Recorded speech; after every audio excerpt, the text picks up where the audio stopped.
لوگوں کی باتیں پتھروں کی طرح ہوتی ہیں، ان کو پیٹھ پر لادو گے تو یہ پیٹھ ٹوٹ جائے گی، ان کو اپنے قدموں تلے ایک برج بنا لو، ان پر چڑھ کے بلند ہو جاؤ گے۔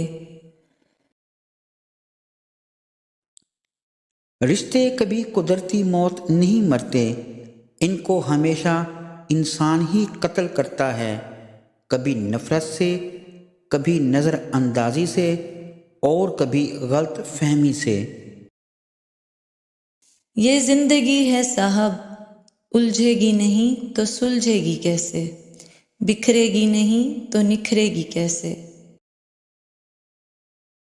انسان مکان بدلتا ہے، رشتے بدلتا ہے، دوست بدلتا ہے، لیکن پھر بھی وہ دکھی رہتا ہے، کیونکہ وہ اپنا رویہ نہیں بدلتا۔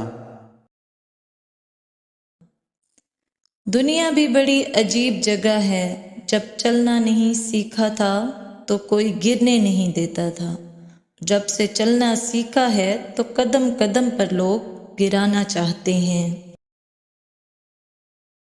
حیرت کی بات ہے ہر وہ شخص معافی مانگتا ہے جس نے دل دکھایا ہی نہ ہو، پر وہ لوگ کبھی معافی نہیں مانگتے جنہوں نے دل کے ٹکڑے کیے ہوں۔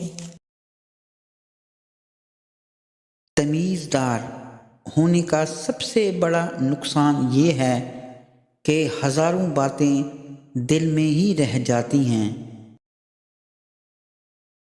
جتنا زیادہ سوچو گے اتنی زیادہ اذیت میں رہو گے، یا تو اپنے آپ کو مضبوط کر لو یا مصروف کر لو۔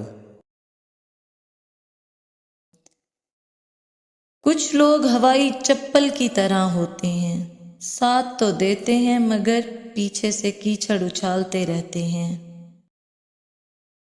تمام رشتوں میں سب سے کمزور رشتہ ہماری روح کا ہے، نہ جانے کب چھوٹ جائے۔